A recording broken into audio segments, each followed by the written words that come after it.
नमस्कार मंडळी, आज मी बनवत आहे बिना भाजणीची चकली। साहित्य तर भाजणीला लागतं तेवढंच घेतलेलं आहे, पण ते भाजून घेतलेलं नाही, तसंच दळून घेतलेलं आहे कच्चंच।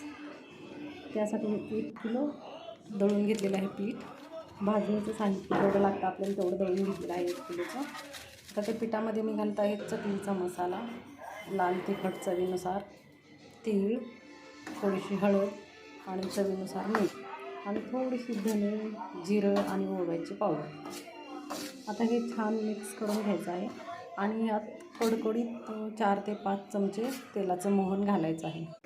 आता मी इथं पाणी गरम करायला ठेवलेलं आहे, चांगलं कडक केलेलं आहे पाणी आणि ते पाणी घालायचं आहे। मी मोहन घालायला विसरले तेलाचं, त्यामुळे मी आता तेलाचं मोहन घालत आहे आणि हे कडकडीत गरम पाणी थोडं थोडं घालून पीठ छान मळून घ्यायचे।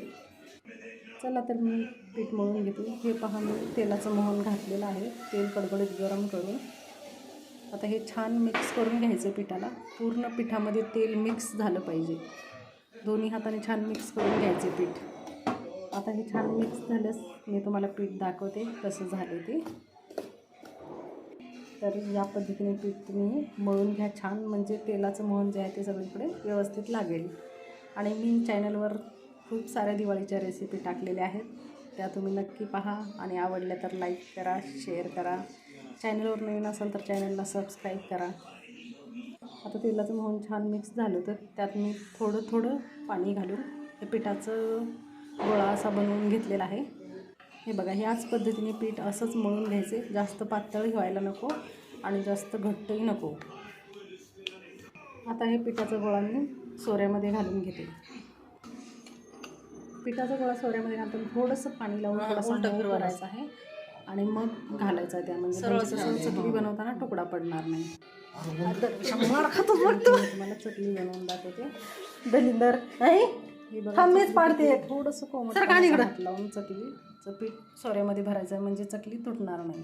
मी कसं बनवून घेते आता थोडं थोडं या पद्धतीने। पीठ व्यवस्थित मळलं गेलं तर चकली बनवताना तुटणार नाही। तर परत एक चकली मी तुम्हाला बनवून दाखवते। परत एकदा पीठ मी छान मळून घेतलेलं आहे आणि ह्या बघा चकल्या किती छान पडलेल्या आहेत। आणि आता उलटण्याने असे अलगद सोडायचे आहेत कढईत आणि छान मीडियम गॅसवर तळून घ्यायचे आहेत। गॅस फुल करायचा नाही, गॅस फुल केला तर लगेच कलर येतो चकलीला आणि चकल्या कुरकुरीत होत नाही। ह्या बघा आपले चकले तळून झालेले आहेत।